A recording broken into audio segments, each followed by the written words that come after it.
Hello, everyone. Welcome to a special edition of the newest rant. I've done interviews before, but this is my first ever podcasty audio interview, and I'm speaking with Jim Balent and Holly Golightly. How are you guys today? You may want to start again. Yeah, what I do? It's Jim Balent. Balent. I always say There it you wrong. go. Balent. All right, let me try that again. No, that's fine. I answer to either one.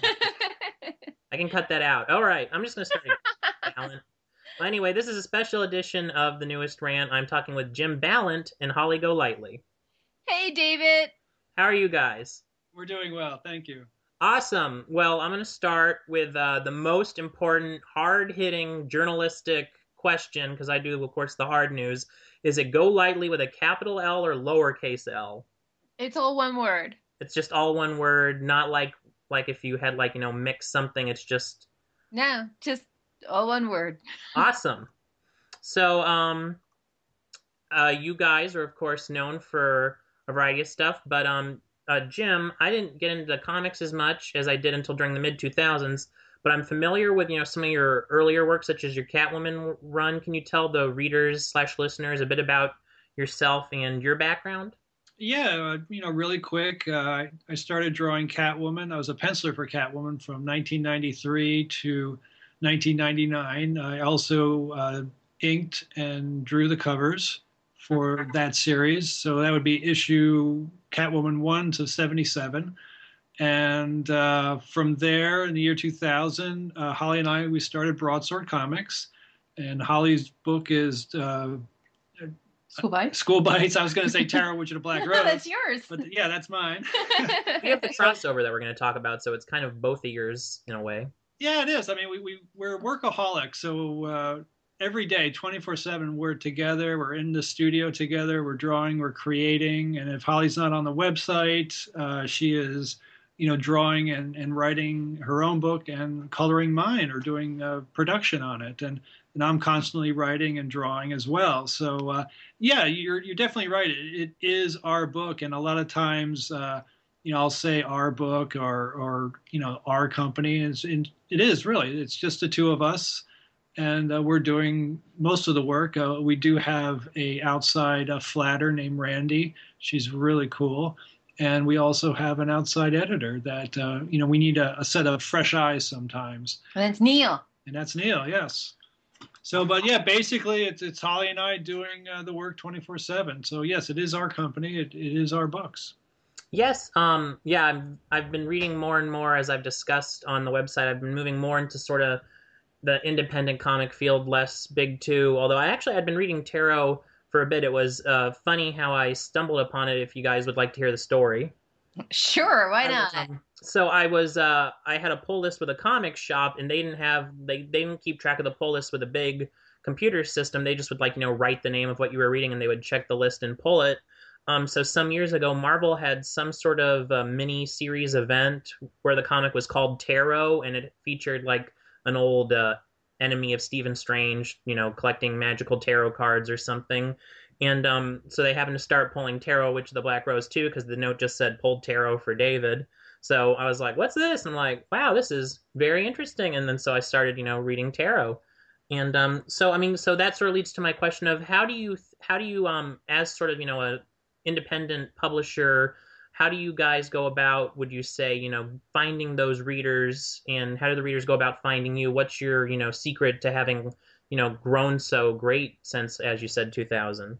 Well, like your experience, we do hire fairies to go out into comic book stores and then put them into your pull list.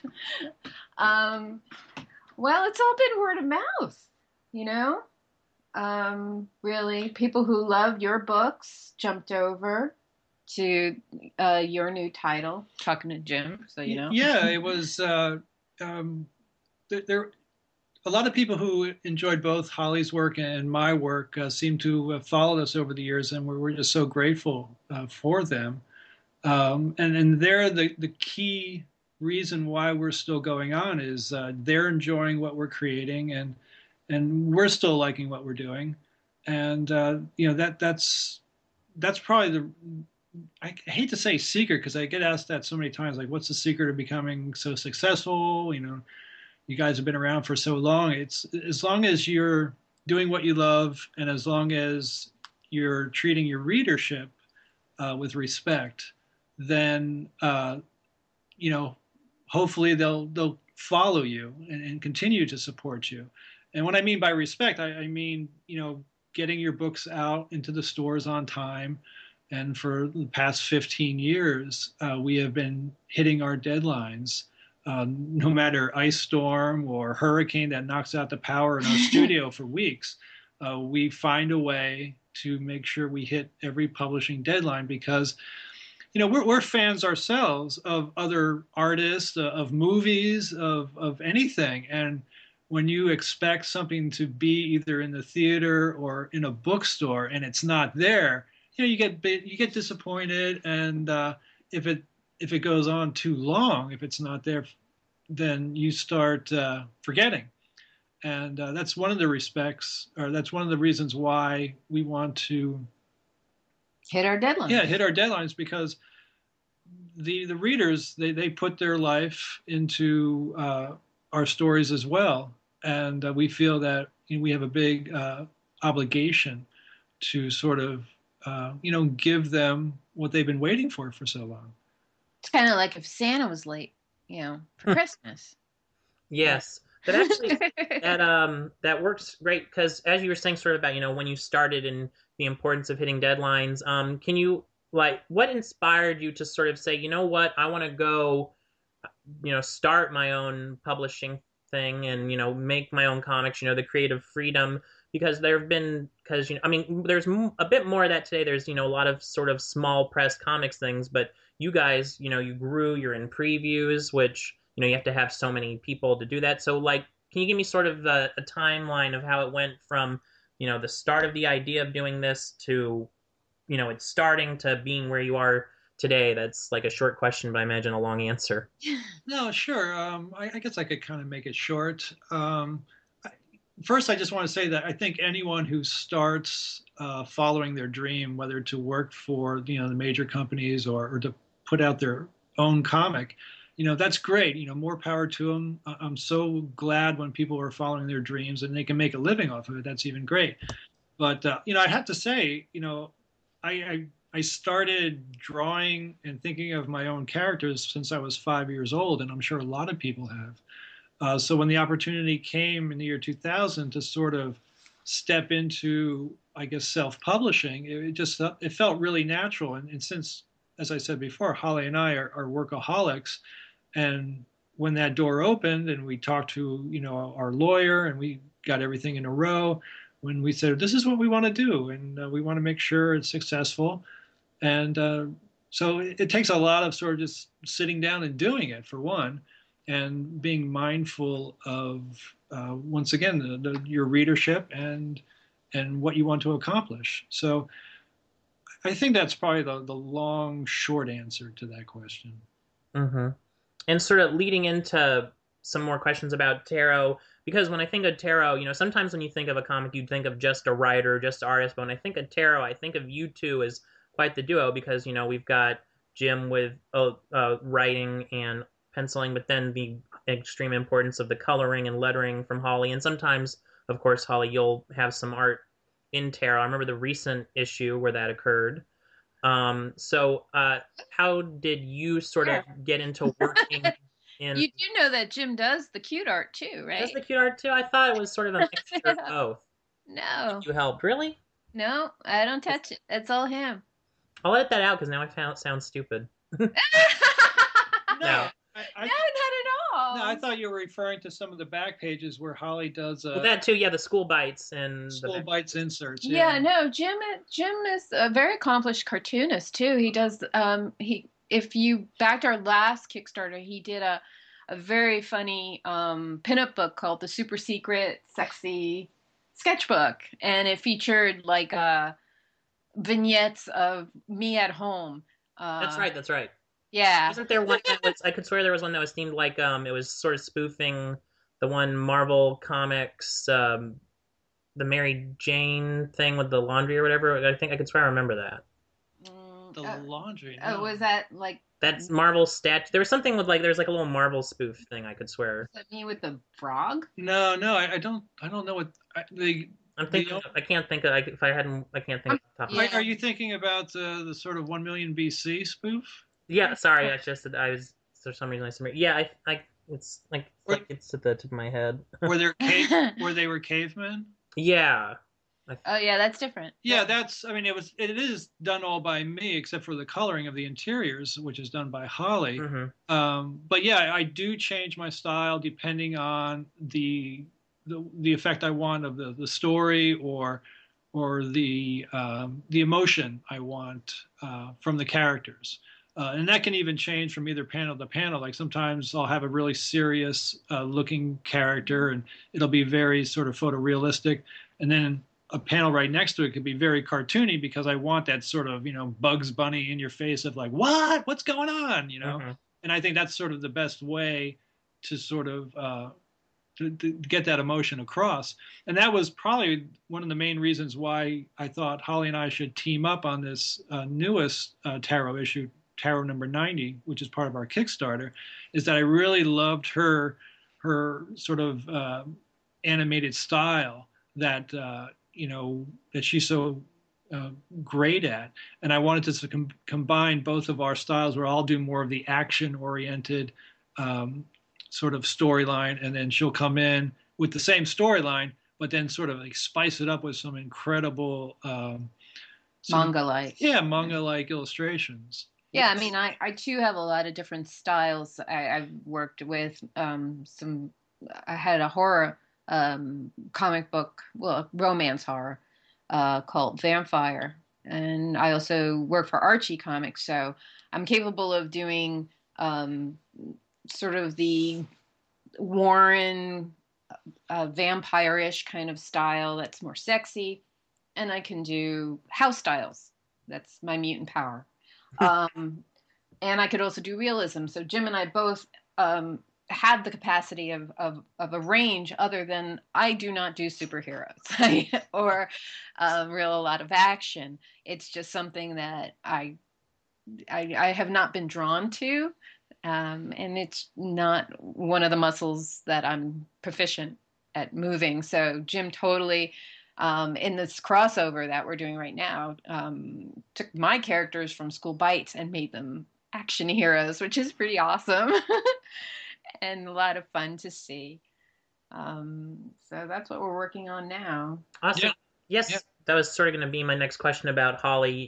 Can you tell me about your background? So before I ask a bunch of questions about tarot, how did you two meet exactly? I imagine people are curious, because to get a creative team that's also, married. We met at a Comic Con. I was actually a spokesmodel for a vampire character, and the publisher was a big fan of Jim's, so he brought him over and wanted to take a picture of his character, who I was dressed up as, with Jim, and we just started talking. Yeah, but she also brought her artwork at the show as well. She's an artist on top of all that. So she showed me her portfolio, and we just started talking about art, and that's sort of how we clicked and we met. Yep, I was supporting myself, doing modeling. I also did birthdays for children, dressed up, bake cakes and everything, until that I got a steady income from comics. So I was really utilizing everything. Plus, I grew up in the theater, and I like sort of living my fantasy. So before there was the word cosplay, I don't believe I was a cosplayer. I just live it. I don't. It just is a part of who I am and always has been. And we both had the same work ethic where, we would take our deadlines seriously, and, we will put in 10 hours a day for like 7 days a week if need be, or longer. And so I think that's how we clicked a lot that way, because as an artist, especially as a married artist or boyfriend, girlfriend, especially when you live together for so long, if each person doesn't respect each other's work ethic, I think there might be problems. But I mean, everyone's different. I think just with Holly and I, we just clicked so well that that's probably the main reason why we're so happy all the time. Yeah. I mean, I can't speak for Jim, but I know, it definitely, you could use the term turns me on or makes me excited. And I'm very attracted to Jim as a man and a creator and an awesome dungeon master in D&D. It's like the 13-year-old in both of us really relate to each other, and we've become best friends, best playmates, best artist mates, and and I love him. So it doesn't suck that we're together all the time in the studio. It's awesome. Very cool. Yes, and I loved when you guys had the photos of the Star Wars themed wedding that you shared with everyone. That was, very sweet. It shows how you guys, you're very in touch with your fans. So that sort of leads to a question of, you have a very dedicated fan following. What would you say that it's because, you're very interactive with your fans? And what drew you to that? Was it just wanting to know what people thought and learn from that? Because, there are those creators who refuse to talk with people. And I want to thank you guys again for doing this interview. Sure. So, yeah, sort of what made you, when you were starting Tarot, was part of the idea like we are going to be really connected with the fans? No, we're very organic. We don't plan anything. We just are. And I think what the main thing is that we are comic book readers, we are movie lovers, we are storytellers, we're lovers of fantasy. And like I said, I did grow up in the theater, and I think when that happens, and possibly this could be just my experience, is that there's this real desire to embrace your audience, because I loved being in the audience. I saw Star Wars 49 times the summer it came out. I'm the big Star Wars fan. Just want to get that straight. I'm wearing a Star Wars t-shirt right now. It was Jim's idea, but that to me was just another example of how wonderful he is and how much he knows me and loves me, is that he went, hey, let's have a Star Wars wedding. Um, but just the privilege to talk to the people who enjoy our work is amazing. And it gives you so much energy and fills you with that extra fuel you need to work through the holiday, work through the weekend. So, and I'm also a big techie, loving Star Wars and droids and all that. Working on the computer is second nature to me, and being able to connect to everyone who loves our stuff. And they also love other stuff we love, like Harry Potter and Star Wars and other movies and Disney. So it to me, it's just fun. And we're not calculated like a lot of people think. I didn't even know what the word fan service meant a while back. I thought it meant being polite, like saying thank you. I had to Google it. So this is just us being us, and we're glad people like us. Very cool. So another thing about Tarot Witch the Black Rose is, like, I'll ask one person how they would describe it, and different people describe it different ways, probably because you guys so often, you'll sort of stretch genre boundaries with it, because, they'll have an arc that's, I think of as more horror. You just had the recent sort of Krampus, I think I said that right, Krampus issue. So, as the creators, how would you guys describe Tarot Witch of the Black Rose? Well, I guess it's sort of an adventure book. It's I don't want to say sword and sorcery. It's it's a story about a voluptuous witch who is charged with keeping the balance between mankind and magic, and that's sort of Fantasy adventure. Yeah, fantasy adventure. There's some humor in some of the issues. It's some serious matters and other issues, and it's really a unique book. I think people who want to try something different should definitely pick up the Tarot Witch of the Black Rose, and I think it's something I've always had in mind for years, and I'm just happy to have the opportunity to put it out. Awesome. And what would you say has been the best part for you guys doing tarot these years? I guess that you guys love the creative freedom, but I imagine, what's like the best part, your favorite parts of how, it's just your baby? Wow, I hate to say it, but it's like everything. I never really sat down and said, well, what's the best part of this? What's the worst part of this? Sure, there's days you wake up and you just go, oh man, we have a headache, but we have to draw. But there's days where you wake up and you go, oh, great, I get to draw today, and that's most of the time it's that getting up and drawing, whether it's drawing tarot or other assignments. We're definitely artists. I enjoy meeting the readers at conventions, and that just blows me away when I hear their stories, where they say either how they picked up tarot, like you just told me, or how they told me that they took my comic book to the front lines of the Iraq War. It's just like, oh my gosh, here I am sitting in a room drawing this.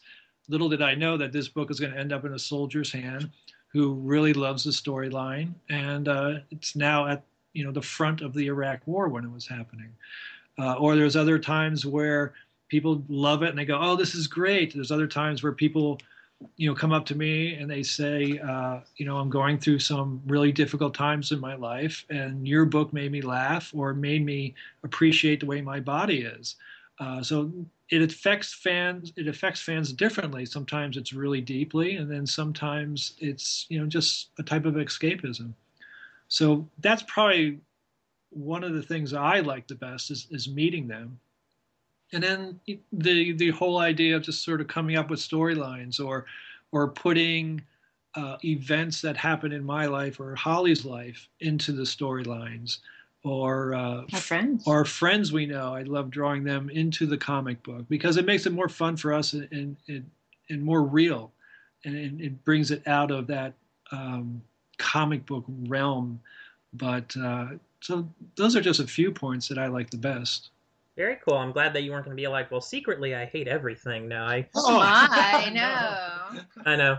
But speaking of the fans, there's that stereotype often that, girls don't read comics, even though that's holding, people are especially kind of shutting down that stereotype more today because, now everyone's going to see the new superhero movies and things and picking up comics. So, but I mean, since, its start, I've always seen Tarot has a very large female following. What do you guys attribute this to? Well, I guess I'm good at answering that because I've read comics since I can remember.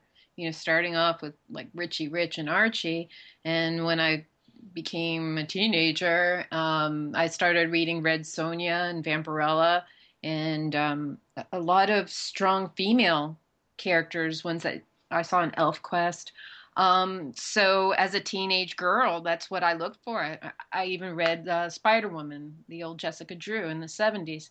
Mhm. So I can only imagine that other women are searching for an archetype, you know, a fantasy goddess or a fantasy fairy tale character that they themselves can put themselves in and go through these adventures. And it's exciting, just like, it could be a girl wanting to be Batman, it could be a guy wanting to be Tarot. I think that there's a time where you just need to be someone else. And I think Jim created these really great characters that people feel like they want to jump in their skin, whether they're male or female.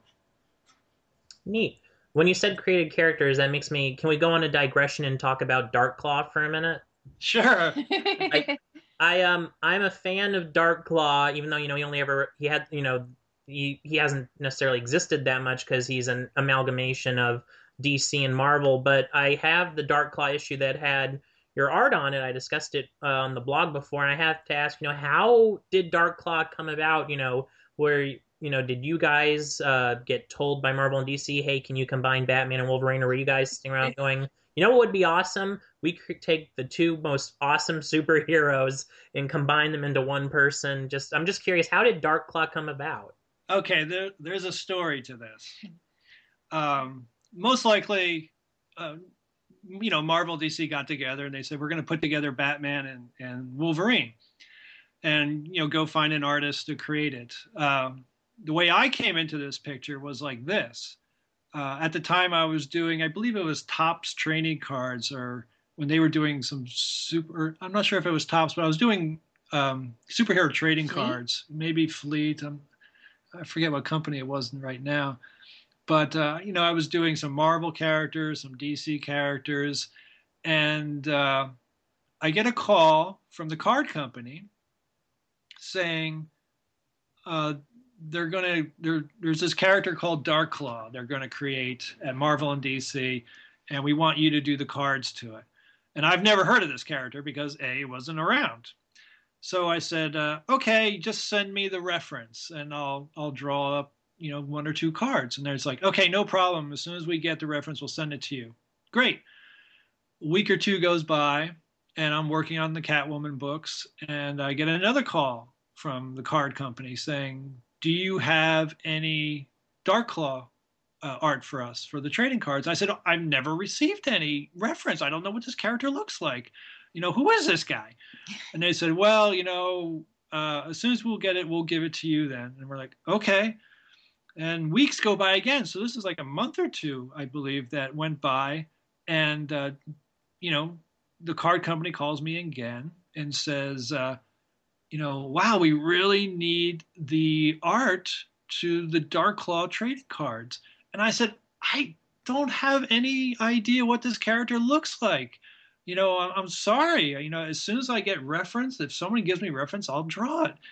So that week I went into DC to hand in my Catwoman pages, and they said, hey, why don't you come out to lunch with us? And I was like, okay, and that normally happens. We went out to lunch, and we're all sitting at the table, and one of the editors said to me, well, Jim, we have something to offer you. And I said, okay, what's this? Well, Marvel and DC are going to put together a comic book that's Batman and Wolverine, and we're going to call him Darkclaw, and we want you to create it. And I just started laughing. And they said, what are you laughing at? And I said, well, for the past month or two, I've been basically not yelling, but just waiting for someone to give me the character specs on Darkclaw. And in a weird way, I was waiting on myself to sort of create the character. So I just thought that was a weird way of them saying, you're going to do the amalgam issue of Darkclaw and you have to create the character. So that's the story, the long story. Sorry. Oh, that's neat. I love seeing how the sausage is made. So to speak. And, well, and then also we also laughed about like a lot of times, I said, well, what's the story like? What's it all about? And it was still in the beginning phase of like how Darkclaw became the character, and a couple of the editors were joking around, and they were sort of. They were combining Batman's origin with Wolverine's origin, and they were saying like, Batman's origin is like, he's in his study and the bat comes through the window, and then he gets the idea and to become the Batman. And they thought, well, what if like Alfred killed a Wolverine like in the yard, and he just accidentally like shoveled it and it went over his back and went through the window, and this dead Wolverine appears in front of Bruce Wayne. And so we all started laughing about that. Very cool. Sort of speaking about, when you're asked to draw things or your drawing process, how do you guys, do that? Some artists have moved more into like a completely digital realm where they have the tablets and everything's in the computer. Some people do a mixture of, physical penciling, and then they'll do the inking digitally. There's so many ways. How do you guys, create your comics every month? Well, definitely with tarot, it's all pencil and ink. I still do sit down, take out a piece of paper, and I grab my pencil, and then I ink it, and then we scan it in and digitally color it. And I do the covers digitally coloring, and then Holly does the interiors coloring digitally. Very neat. But I think Holly has done some inking digitally. Yeah, I'm not sold on it yet. It takes me twice as long to do it digitally than it does just with the hand. So, and we have the Wacom pads and everything. We have the Cintiq, but for me, it's just not the right height. I can't get around it. To me, I just can't spin it. So I prefer pen to paper, and then I've sort of fell in love with digital painting, digital coloring, and it's hard for me to actually color in real life anymore without looking for an Apple Z, an undo. So Very neat. Sounds like a good mixture of sort of the quote unquote old school method and the new school method. pretty much, I think so. So I'll definitely want to learn a bit more about school bites, but first, I told you guys, I might have, a question that's a bit more touchy. So, I mean, sometimes I'll see tarot get some criticism for being sexually charged and containing some nudity. What do you say to those criticisms? Those who say, I don't particularly care for this. What do you say to those people? Just say, well, then don't read it, or what? Yeah. Well, I too get critiqued for being sexually charged and nude. No, I there's lots of flavors of ice cream. You have your choice at the ice cream parlor. If you don't like it, don't eat it. I think that unfortunately some people love to be angry, love to be grumpy, love to be snarky. Maybe they think they get more attention that way. I don't know. Um, we really don't focus on the negative. We focus on the positive. I used to be a pre-kindergarten teacher, and when the kids were good, they got a lot of attention, a lot of affection, gold stars. And when the kids were bad, they were asked to leave the group. And when they wanted to play, they could come back and play. And also the nudity in tarot really deals with the storylines, or I really want to portray nudity in a variety of ways, whether it's being, nudity can also be powerful. Nudity can be funny. So I think it's not negative at all. I mean, you take a life drawing class, and you're not going to walk into a life drawing class and the instructor's not going to say, you're going to see a naked woman in front of you, so it's going to be very negative. So I think it, like Holly said, if some it's a reflection of the person looking. It's not a reflection Sure. of our art. Right. If it's something you don't like, then you don't have to pick up the book. If it's something you do like, then yeah, that's great. You pick up the book. I just noticed that no matter what is out there in the entertainment field, whether it's comic books or movies, I've read some things where people don't like the new Star Wars trailer because they expected something else, and other people loved it. And other people loved it. So yeah, you have to sort of I hate to say thick skin, because yeah, I mean I don't love reading things like that. I don't love meeting people like that, but I would hopefully respect them as well as they would respect me, as allowing me to sort of portray the characters who are very comfortable with their bodies, and I would want to portray that in my artwork. Yeah. So, and it's also a reflection of people I know who are very comfortable with their sexuality and very comfortable with being nude.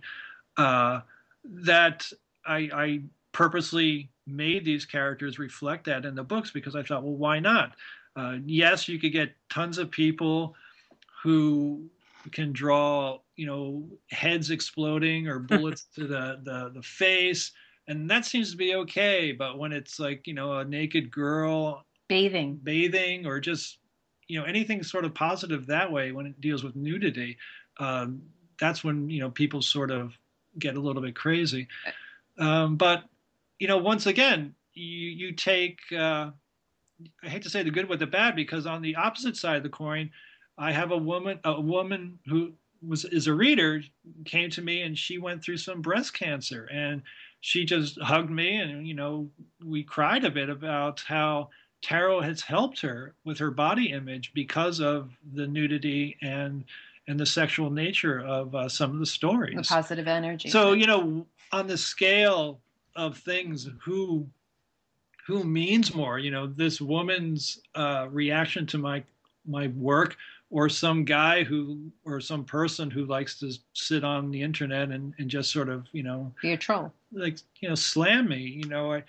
I would kind of want to lean to that girl who it helped her more than sort of, the other person who just wants to, make fun of my work. Yeah, I mean, I'm proud to promote and perpetuate a new idea of body acceptance. And um, I do it also in my work because I just think there's a very unhealthy way of looking at the human body in our nation, where it's fine to mangle it and to kill it and to show it reanimated in a zombie state, but you can't show a, a positive, lovely, nude person taking a bath or eating a cupcake nude or doing anything positive or happy.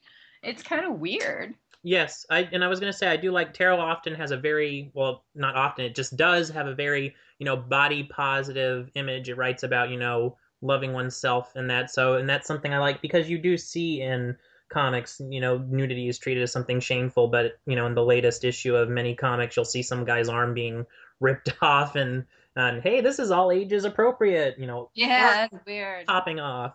So yes, I was curious, like if I just don't let the haters get you down, as they say. No, Oh, thank thanks. you. But and speaking of positivity, I want to talk about Holly. Can you tell me a little bit about School Bites and what was the basis of this idea to have you guys have it cross over with tarot? So what's the background of School Bites and tell me where the seed of the idea for a crossover came from. Well, I created School Bites about 10 years ago after I left Archie. Jim encouraged me to do my own story, and I had been doing a story called Vampire. At the time, it was optioned for a movie, so I couldn't really work with it. Because of the contracts and whatnot.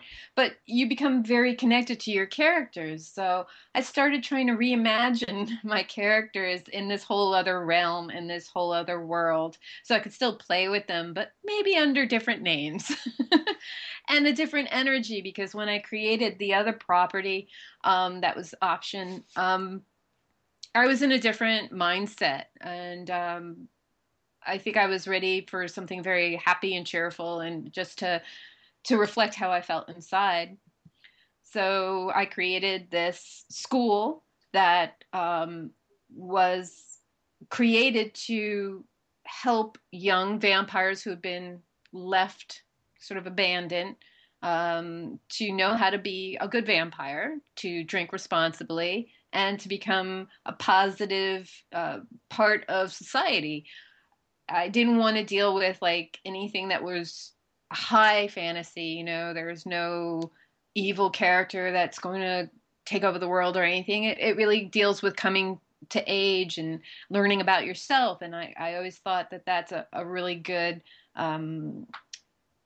being a vampire is, or turning into a vampire is a good analogy for like coming of age or finding yourself, changing from being a child to a grown up. So my characters are all learning about themselves and through friendship, through love, through disappointment. So it's kind of like Harry Potter with fangs, but if John Hughes directed it, because it's still funny Mm-hmm. and lighthearted, but there are moments of drama. So when I had some time between tarot issues, I would work on that. And I've always enjoyed it. And I think you enjoyed watching it grow and my characters. Oh yeah, I always enjoyed Holly's art and her stories because it's so different from my work and some of the work that was out there. It was definitely something fresh, and I was always attracted to that type of style in artwork. So it was actually Jim's idea. We were having one of our business baths. We do meetings in the bath. And sometimes we talk about things we want to do, like, well, wouldn't it be cool if we did? And Jim's like, it would be really cool if we did like a crossover. I'm like, oh yeah, that would be fun. So I mean, I was very flattered. And I thought it would be really excited for me to see Jim draw my characters. And I was very daunted with the idea of drawing Tarot's armor. I'll just say that. So but we'll find a happy medium with the armor drawing. I think I got it. Yeah, I think it looks great. Okay. Yes, and how did you guys? Because you guys have very different art styles. Holly, I've seen you describe your style. As it's very fun and cute and sort of manga styled. And Jim, you can jump around in style. So what how did you guys? Was part of the excitement is because you have different styles, even though you can both stretch your styles to sort of see the characters in different formats. Sort of was it more just the idea of being able to draw them for fun, or was there like the story idea that came first? Like what came first in wanting to do this crossover? Well, the characters obviously came first because they've been around for so long, and then the story evolved around them because of Holly's personality, of her characters, and my characters' personalities, and we thought, what happens when the two worlds collide? What happens if this situation happens? And going back to our different styles, I thought this was like a perfect opportunity to show both of them even on the same page, where if something dramatic happens to one of say Holly's characters, if that character got hurt, I could show it in a very dramatic sort of superhero type action oriented way, and then have the very sort of animated cartoony reaction of Holly's characters in the next panel that just sort of underlines the whole emotion of that page. I think was just wonderful. So you will have, some pages will be all me, some pages will be all Holly, and then some pages will be a combination of like my panel will be in a page of Holly, and then there'll be one of Holly's panels in a page of one of my drawings. So it's definitely story driven with the characters in mind, just like any good story is. Very neat. And one thing that's often a concern with, especially the superhero comics today is continuity and accessibility. I imagine that you've written this in a way so that if someone only reads School Bites, they'll still follow, or if they only read Tarot, they'll still follow this. And what was sort of the challenge in making sure that you have the winks to people who read both, but still make it accessible to people who maybe only read one or the other? I think that when we wrote the story, it could be someone who never read either of our books, and you enter this world, and you're introduced to these people who go on an adventure. So basically, it's an adventure. Yeah, it's definitely an adventure story. At the same time, we will have to sort of underline certain sort of characteristics of the characters, like introduce the Shadow Academy, or introduce the fairy realm. So yeah, it'll go both ways. Where if someone just picks it up because they like the artwork and go, "Who are these guys?" They'll definitely get a great story, and as well as readers of Holly's School Bites and readers of Tarot, if they pick it up, they'll say, "Oh yes, I recognize these characters. Yeah, this was a great story." And you run the risk of trying to underline everything that's happened in the past 10 years Right. to both of our characters. So that would just bog down the story too much. But you'll get enough information where you definitely will enjoy it and understand that there are two worlds, and they are meshing. They did work in this storyline. That was probably the only sort of tricky thing, is where I wanted to create a story where both characters from Holly's world and my world, this could actually work. And we found a great way of doing that, I think. So. Mm-hmm. Very fun. I look forward to reading it soon. And also, you guys, you've done Kickstarter before, as we mentioned, Right. and you're doing a Kickstarter to go with this recent. You had a recent Kickstarter campaign for Tarot and School Bites. What attracted you guys to using Kickstarter before, and again, what interested you in Kickstarter? Was it the ability to really, you're communicating directly with the fans who want to go in there and back it, or was it just, the excitement of the first time trying something new? Like, what drew you to Kickstarter? Everyone I've ever talked about Kickstarter has very interesting reasons for picking it. Well, I always want to learn new ways of sharing our work with our readers. And I read about it, and I was lucky enough to meet someone who did a campaign, and he was kind enough to teach me the basics of how to work the software. And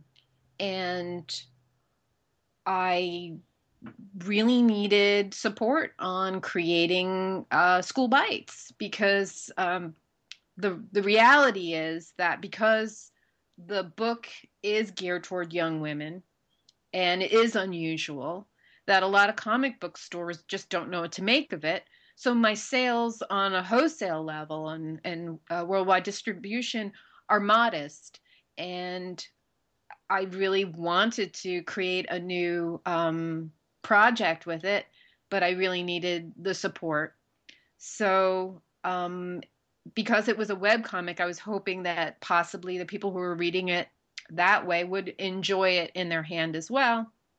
So that was my way of reaching out, was through Kickstarter. I didn't even know there were any other ones at the time. I actually did my first Kickstarter and then learned of the other ones. But I'm a very loyal person. If I feel something clicks and I enjoy it and it seems to work, I'll stick with it. Especially software. And it seems that they care enough to keep upgrading and making the experience of working with the software easier and helpful. So I was, successful with that first Kickstarter campaign with School Bites. Yeah, I think what attracted me to the whole idea of going through Kickstarter was this was a great opportunity to sort of connect directly with your readers, mm-hmm. and with the entertainment that you love. Matter of fact, I think we backed Kickstarter before we even joined. Our friend Brahm, the great illustrator that he was putting out an art book, and we thought, and he was only offering certain perks that you can only get through Kickstarter that you couldn't get through stores. And I thought, wow, that is a great idea. I see bands doing it now. I see, everyone who is very creative is doing this. And I thought, wow, I love that idea. If there's somebody out there that I, collect their stuff, and now this is a way of getting something new, either a different painting or a new song, because I backed them. Mm-hmm. And I also felt, wow, now I'm a part of that. I made this album happen, or I made this illustration happen, or I made this book happen, or I made this product happen. I really feel connected. And so Holly did hers first, and it was very successful. Then we did ours. Yours. Yeah. That's true. A graphic novel. That was very successful. And then what surprised me the most was, even before the current Kickstarter was ending, we would get notes from readers saying, when are you going to do the next one? Right. And I always thought, whoa, let me finish this one first.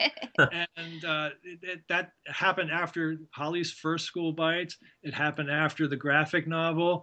They're saying, when you guys doing a new one?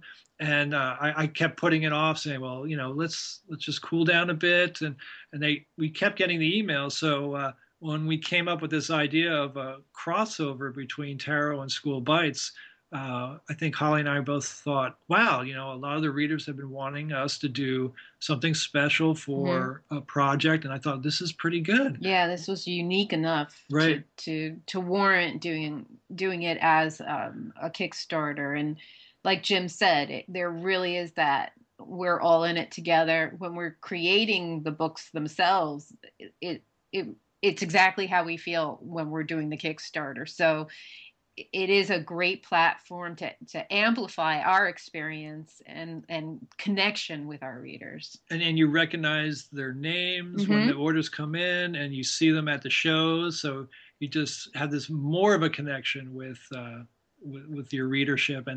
And the same thing with us. If we back a Kickstarter and we go up to that person and we say, wow, thank you for putting that project out, we feel like we're a part of it, whether it's, some big movie star or Reading Rainbow. What's that? I did Reading Rainbow. Yeah, that's a Kickstarter there. So yeah, there was it was positive all the way around. And once again, we were pushed and fueled by the readers who said, do another one, do another one. Right. And literally, we just got another letter that said, when's your next I Kickstarter going to know. happen? And we're just like, well, this one ends on Tuesday. So let's finish this first, and then we'll start thinking about the next one. Yeah. In a way, we always have to keep thinking about, oh, what should we do? I mean, I have some ideas, but we have to sit down and make, we got to do the physical plan of it because, coming up with the idea is one thing. Then we have to create the idea and then ship it. So it is a big undertaking, but I always say it's like Santa's, Sure. Santa's workshop. And once again, it comes down to just Holly and myself. That's it. Yep. And so what have sort of, having done the Kickstarters and having this one going on, what have been the benefits to doing a Kickstarter? What have been the downsides? I heard some vocal emphasis on shipping, so I'm thinking that might be a bit of a difficulty sometimes. Just It's with the not difficult because I am like high priestess of shipping. It's because we've been doing this for 15 years, so I have learned everything from click and ship to Indicia and all the different ways of shipping, and we have an awesome post office and we have an awesome mail carrier. So it's like you learn a whole nother language. So it's exciting, but it's also a real thing. You have to sit down and plan and budget and buy special puffy packs and special little, things to make things look pretty. And in itself, it is a project. Right. So there's not really a downside because in a way it's your idea. It's what you wanted to do is to make this project. So when you do that, you go into it knowing there's going to be X amount of work, there's going to be X amount of signing, there's going to be X amount of shipping. So it's not really a downside. To me, a downside is like all of a sudden, a tree falls on your house. It's like you weren't expecting that. It's like, oh, no, I wasn't expecting that. We have an old tree by our house, so don't jinx me. Oh, no, trees love us. But when you take on an assignment like this, I always think of the deadlines and what it entails, and I've done that with my whole career. That's why I was on Catwoman for 7 years, and now Tarot for like 15, is because we're very deadline oriented, and we know what it takes to put things out. So yeah, some parts of the Kickstarter could be more, I guess, work oriented. But I get pleasure out of it. Yeah, like Holly said, she feels like an elf wrapping up gifts and sending them out. Or like the person in charge of the storks that send babies out. It depends on my mood. But you just got to make sure those babies are wrapped up nice. And so you're focused. I guess what you heard in my voice was people don't understand that in itself is a big undertaking, and they need to give us a little time. It takes time to bake a cake. So it's like, oh yeah, we did it, but now we got to ship it to you. So hang in there. And we also are doing portraits as some of the pledge packages. So Jim has the fantasy makeover where he'll turn you into a zombie or a vampire, and you'll receive an actual portrait. And I too am doing a magical makeover where I'll turn you into an elf or a pixie, something cute, pretty. Or there's commissions from Jim. So these take time. And so we're really focused on getting all this done before we conceive of a new project. Right. It's very similar to, how we're experiencing the new Star Wars trailer, where we see it and we go, we want to see it tomorrow. And we know that it takes time, it takes editing. And then that's sort of the reaction, our readers are. It's like, oh, that they love it. And now it's over. And they're just so excited that they want it in their hands, tomorrow. And I don't blame them. I mean, that's flattering. Yeah, it's very, very much, very, very respectful. So it's positive all the way around. Yes, having done Kickstarters, I mean, I didn't do the Kickstarter, but I would back Kickstarters. I had to cut back on it because I was just spending so much money backing all these projects. It can be very addictive. I would see people who would back something, then the day it ends, I would already see comments like, So, why haven't you already posted this if it was a digital thing? People who don't seem to realize that, it's not an immediate sort of thing Right. Right. sometimes, especially some of the video game Kickstarters. People are like, when's beta? And they're like, we just showed you the concept sketches. We're going to need a year. Right. Sure. Right. Yeah, peeps gotta realize not everything happens like pooping. You know what I mean? I mean, it's very exciting, just like going back to the Star Wars or whether it's the Hobbit trailer or anything that you're, waiting for. Jurassic It's, World. yeah, you're just like going, oh, I can't wait till this comes out. And, some people are a little bit more excited and they want it the next day. And other people realize, okay, it's going to take a little bit of time, not a long time, but it'll take some time. Yeah. Because I don't want to keep you guys too long, thanks again for taking the time out to do an interview. I did want to ask for sure though. You mentioned it. You're approaching the 15th anniversary of having been doing tarot. You're nearing 100th issue mark. I don't know if you don't want to spoil anything, but should we expect anything particularly shocking or crazy to Well, happen with that 100th issue? You have anything sure. brewing that we'll be like, oh man. Yeah, yeah, we have some ideas. We don't want to spoil them. That's a little bit down the road. So it's getting closer, but when time gets closer, we'll definitely reveal a few things. It's funny because sometimes I joke where if I knew 15 years ago, I should have just like published issue 1, 25, number 50, 75, and like issue 100 because sometimes everyone gets like focused on the number and not Yeah. not on the story. But yeah, there's some special things that we're coming up with, and right now I'm focused on what's on the plate, and that's my main concern. But yeah, we are thinking ahead. Very neat. Yes, don't reveal that it was all a dream and JR's just in the shower or something. Right. Oh no, I'm surprised you even remember that. Oh, I love watching all the TV shows. I'm also a bit fan of, various things as we discussed. So, yes, well, thanks again for speaking with me. Was there anything else you guys wanted to touch on before we go? One item, and then I'll let Holly talk about our websites. Is DC announced that they're doing variant covers, and I will be illustrating the cover of Catwoman number 39, which is coming out in February.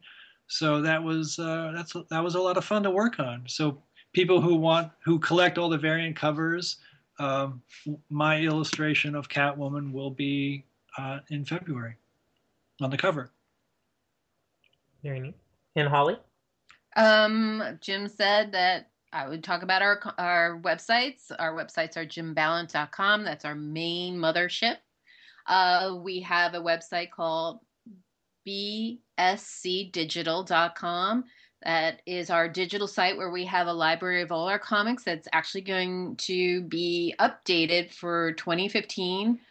So you'll be able to read them on your mobile devices. And so that'll be a really good thing for people to join who want to read every single issue because some of our books are sold out and we prefer to create new things than to reprint old.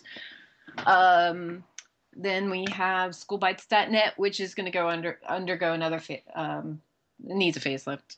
We're going to redo that one too. But the main site's jimbalent.com.